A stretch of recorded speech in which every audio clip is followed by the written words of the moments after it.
What you need to do now, look, you're not putting your agent out. Like, let's say there's 3 houses for sale in a zip code. Let's say 63123. I'm in the 63123 zip code. There's a variety of homes. We can get to $1 million and we can get to like 50,000 in my zip code. Okay.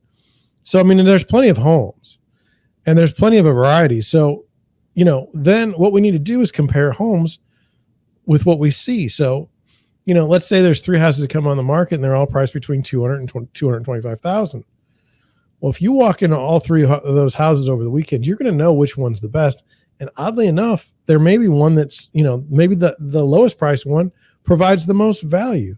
Maybe it's the cleanest house. Maybe there's things about it that are better than the $225,000 house. But you never would have known that if you were just searching for $225,000 all over the county. Good Lord.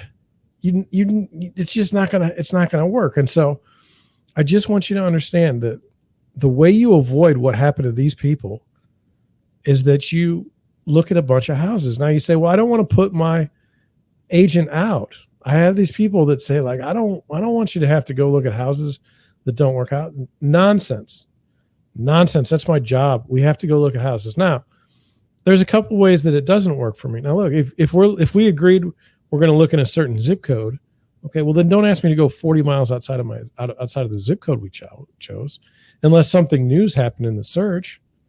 Okay, that doesn't make any sense. Don't ask me to see houses you can't afford. That doesn't make any sense. But houses that are in your wheelhouse. Now, this is one of the biggest confusions and complaints and concerns with my method. See, John, I don't know where I want to live. I want to live in like 4 different places. Figure out where you want to live.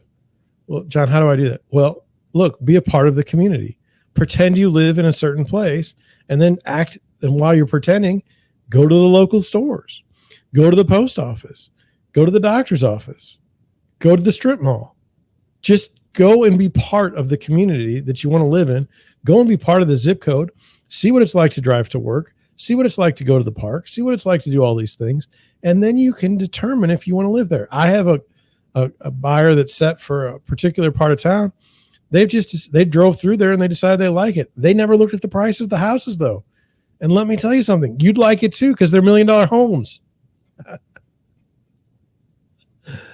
But their budget isn't $1 million. And so that's the problem. That's a problem. They need to know kind of how much houses are in a certain place before they choose, because it gets a little bit pricey. Now, in my zip code, like I said, it's not that bad, but where they're thinking it's not a great place as far as value for your money. It's very expensive there. And I think that they're going to have to lower their expectations. But look, if you do this, you will not have the issue of buyer's remorse. You will not, you won't be confused. And you have to understand, look, like this house I saw tonight, it was in like the top 5 houses that this couple has seen over the past year. It was a great house. Okay. Regardless of the price, it was a good house. And anyone that buys that house will be lucky and should be content with purchasing it, no matter what the price is, because it's just one of the better houses we've seen at any price. And we've looked at probably 35, 40, maybe 50, I don't know, 100 houses. It's a lot. In 2 years, you can look at a lot of houses.